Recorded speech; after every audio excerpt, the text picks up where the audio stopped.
আমি আমার পরিবারের দিকে তাকালে সমস্যা ছাড়া কিছুই দেখি না। আমি শুধু দেখি এই মানুষগুলোর কারণে আমার জীবন এতটা কঠিন, তারা এটা করেছিল, সেটা করেছিল, অমুক তমুক করেছিল।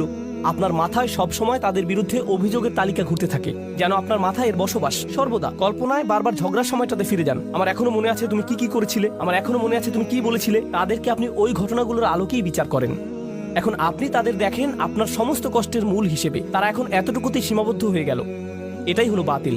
যদিও তারা আপনাকে কষ্ট দিয়েছে, এর পেছনে রয়েছে আল্লাহর নিয়ামত। আপনাকে অবশ্যই সেই নিয়ামত আবিষ্কার করতে হবে।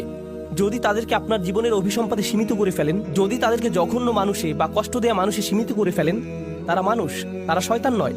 কেউই ফেরেশতা নয় এবং কেউই শয়তান নয়। আল্লাহ ফেরেশতা এবং শয়তান সৃষ্টি করেছেন, তারা ভিন্ন ধরনের প্রজাতি। আমরা মানুষ। এর মানে কি জানেন?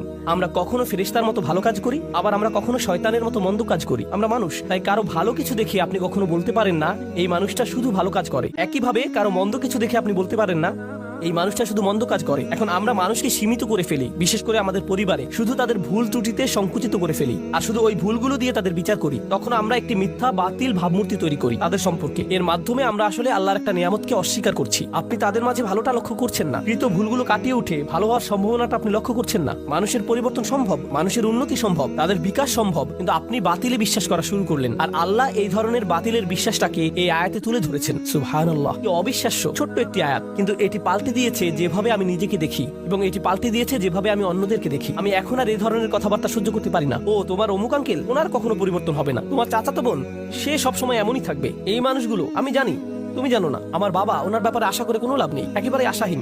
কাউকে এভাবে আশাহীন বলার আমরা কে? কারো ভবিষ্যৎ নির্ধারণ করার আমরা কে? আফাবিল বাতিল মিনুন অবিনিয়ামাতিল্লাহি হুম ইয়াকফুরুন।